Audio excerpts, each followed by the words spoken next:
संजय बंसाली के साथ मैंने काम किया हुआ है, वो दूर से लगते हैं अनअप्रोचेबल, बिल्कुल लगते हैं, लेकिन मैंने अप्रोच किया। एक बार अप्रोच करेंगे तो फिर आपको लगता है कि ये इतने भी अनअप्रोचेबल नहीं है जितना मैंने सोचा था।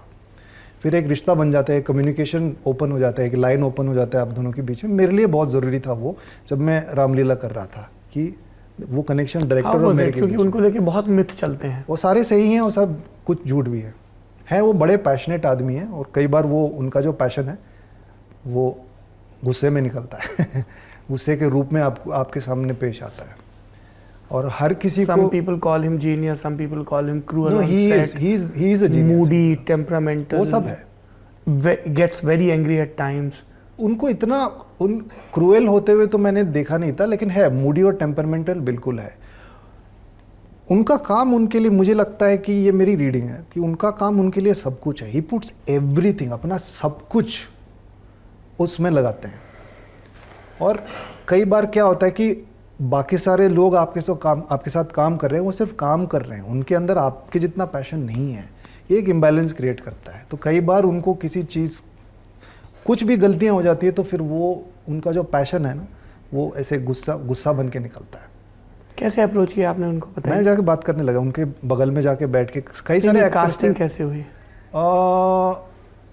मुझे बुलाया गया था उनके ऑफिस, और फिर वो मुझे देखे। उन्होंने कहा कि you have a very Kamal Haasan kind of face. और फिर कुछ पगड़ी डिज़ाइन ट्राई किया कि ये बांधो, ये रंग का बांधो। देन उन्होंने कहा I am okay with this boy, उठ के चले गए। ऐसी हुई मेरी कास्टिंग। तो मैंने कहा भाई कुछ तो बता दो यार फिल्म के बारे में, रोल के बारे में कुछ नहीं बोले कि क्या है। फिर देन दे सेड कि नहीं हम राइटर से मिलवाते हैं। सिद्धार्थ और गरिमा थे उनके राइटर। तो मैं मिला उनसे, तो उन्होंने पूरी कहानी बताई थी, किरदार क्या है, किरदार बाकी किरदारों के साथ क्या रिश्ता नाता है, ये सब मैंने जाना। तो फिर स्क्रिप्ट तो वो टाइम पे वो लोग नहीं दे रहे थे। मैंने उनसे डायरेक्टली नहीं पूछा था, संजय सर से नहीं पूछा था, बट सिद्धार्थ गरिमा को नहीं, हम लोग अभी नहीं दे सकते, सर से पूछना पड़ेगा। बट बाद में स्क्रिप्ट दिया था उन्होंने मुझे। Full script? हाँ, फुल स्क्रिप्ट। कई डायरेक्टर्स फुल स्क्रिप्ट नहीं देते हैं कि उतना रेलेवेंट। हाँ, तो सर के बारे में ये भी सोचा था कि कुछ चीज़ों को, क्योंकि लीक भी पहले उनके कुछ ऐसे फुटेज लीक हो गया था, स्क्रिप्ट लीक होता है, ऐसे होता है, बहुत कुछ होता है कहानी के बारे में। तो आई थिंक अगर कोई अपने प्रोजेक्ट के बारे में थोड़ा सीक्रेटिव होना पसंद करते हैं तो उसमें कोई गलत बात नहीं है, और मैं बुरा भी नहीं मानता। लेकिन बाद में उन्होंने स्क्रिप्ट दिया था, मैंने पूरी स्क्रिप्ट मैंने पढ़ी। उससे पहले सिद्धार्थ गरिमा से मैंने जो बात किया था, तो पूरी कहानी, मेरा जो किरदार है, जो ट्रैक है, उसके बारे में काफ़ी कुछ डिटेल्स मुझे पता था, और मैंने नोट्स भी बना लिए थे कि ये है। तो देन मैं नहीं करना चाहता था पहले, क्योंकि मुझे नहीं लगता था कि इनकी जो सेंसिबिलिटी है, संजय बंसाली की सेंसिबिलिटी है, मैं अपने आप को कभी देखा ही नहीं था। मैंने उनकी फिल्में देखता था, लेकिन अपने आप को मैंने कभी इमेजिन नहीं किया कि वैसी वाली फिल्म में मैं कुछ कर सकता हूँ। तो कुछ लोगों ने मुझे सलाह दी कि मत करो, और कुछ लोगों ने, वो 50-50 था, कुछ लोगों ने बोला करना चाहिए। तो देन मैंने किया। ये कौन से लोग हैं जिनके पास गुलशन सलाह के लिए जाते हैं? मैं पहले, बहुत लोग थे, मेरे दोस्त थे। इंटरेस्टिंगली एक उनमें से हैं जिनके साथ मेरी आजकल इतनी बनती नहीं है, उन्होंने सलाह दिया था, उनकी सलाह मैंने मान ली थी, विवेक अग्निहोत्री।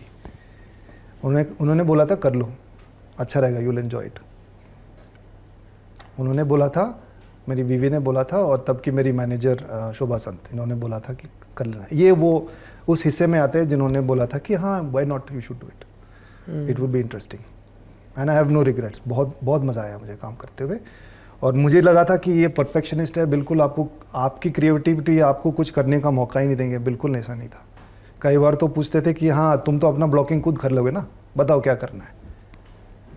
और डरते थे एक्टर्स, और कुछ दूसरे एक्टर्स थे मेरे साथ में, वो अपने कमरे से बाहर नहीं निकलते थे कि, और बोलते थे कि सर बताएंगे क्या करना है। मैं बोला नहीं भाई, ऐसा मत करो, मतलब कुछ करो, अपने इससे लेके आओ। बहुत डरते थे, वो सिर्फ hello sir, good morning sir करके चले जाते थे। मैं जाके बैठता था उनके साथ में, देखता था कि कैसे काम करते हैं। तो उसमें समझ में आया कि ठीक है, ये दुनिया है इनकी, इसमें मैं क्या कर सकता हूँ, इनकी ये सेंसिबिलिटी है, अब मेरी जो टेक्निक है, मेरा जो स्टाइल है, इसमें कैसे डाल सकता हूँ, how will I fit in this. वो बहुत समझ में आया, और बहुत टाइम लेते हैं, मतलब बहुत। आई थिंक वो 210 दिन की पिक्चर थी, if I am not mistaken. Shoot days 210? 210, हाँ। और फिल्म में शूट कर रहे थे, आई थिंक फिल्म 35mm। और बहुत समय लेते हैं, कई बार तो 2-3 दिन गुजर जाते हैं। आप हेयर एंड मेकअप में हो, कॉस्ट्यूम में हो, भारी भारी असली चीज़ें, सोने का ये सब था, पगड़ी, आप बैठे हैं वेट कर रहे हैं। तो मैं तो ड्रेसिंग रूम में नहीं बैठता था, मैं तो सेट पे बैठता था, और वो AC सेट होते थे इंडोर सेट्स। तो मैं जाके बैठ के देखता था। I really enjoyed the whole process. और ऋचा चड्ढा भी थी मेरी दोस्त वहाँ पे, हम लोग बैठ के बहुत गप्पे लड़ाते थे, तो वो भी एक टाइम पास हो जाता था, बोर भी नहीं होते थे। और समझ में आया कि ये सेंसिबिलिटी क्या है। वो मैं अगर नहीं समझता तो मैं शायद कर नहीं पाता, क्योंकि मैंने अपने आप को कभी इमेजिन नहीं किया था उस दुनिया में, उनकी दुनिया में।